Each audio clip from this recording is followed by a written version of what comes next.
So today is the 26th of April, 2026, Sunday evening. Here's a quick couple of minutes on the current situation in Iran, specifically regarding the ceasefire and attempts at a negotiated settlement for an end of hostilities. Currently, there's a ceasefire in effect.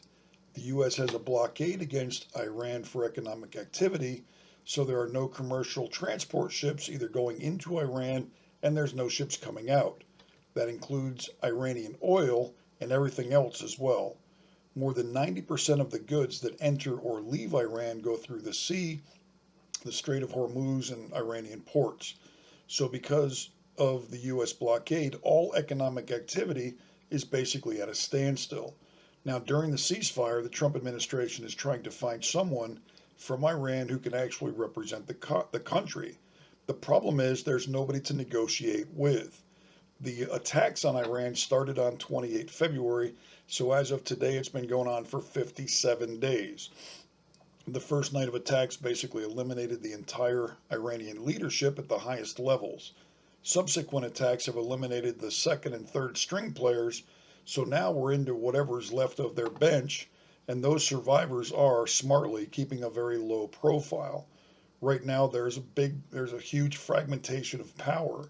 There's no one there's no one easy identifiable leader who can negotiate on behalf of Iran and actually make it stick. What's more, the stated strategy by most of the Iranians in the Islamist government is to play for time as a survival strategy. They come back with these ridiculous demands that are never going to happen in reality, like telling us to remove all U.S. military presence in the entire region. They're simply not serious. They can't accept the reality that they've been militarily defeated. The only thing Trump will accept is a complete and total capitulation. When this thing started, Trump was convinced the Iranian people would rise up and overthrow the Islamic Republic, the lunatic fringe people who've been exporting murder for the past 47 years. The support is divided about 90% against and 10% in support of the IRGC. The problem is the IRGC still has about 150,000 ground troops in Iran on the ground with automatic weapons.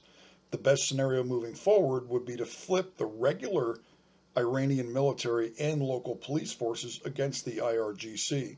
They outnumber the IRGC by about 4 to 1. So there's about 500,000 or more altogether if you count them.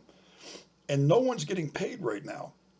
The CIA and the Mossad could get the message to the regular Iranian military. They take over. I'm talking a good old-fashioned military coup here with U.S. and Israeli close air support. Once the IRGC is on their heels, the people will then be able to come out of their apartments and their houses, rise up, take to the streets, and give it like 6 months. Once the fighting's over, give it 6 months, and then the Iranian people can decide who will lead their government. No matter what happens, it's got to be better than the Islamic death cult that's currently in charge. Anyway, that's the situation as of today. That's really what's going on. Fluid situation, still developing. Stay tuned because the headlines will be different tomorrow.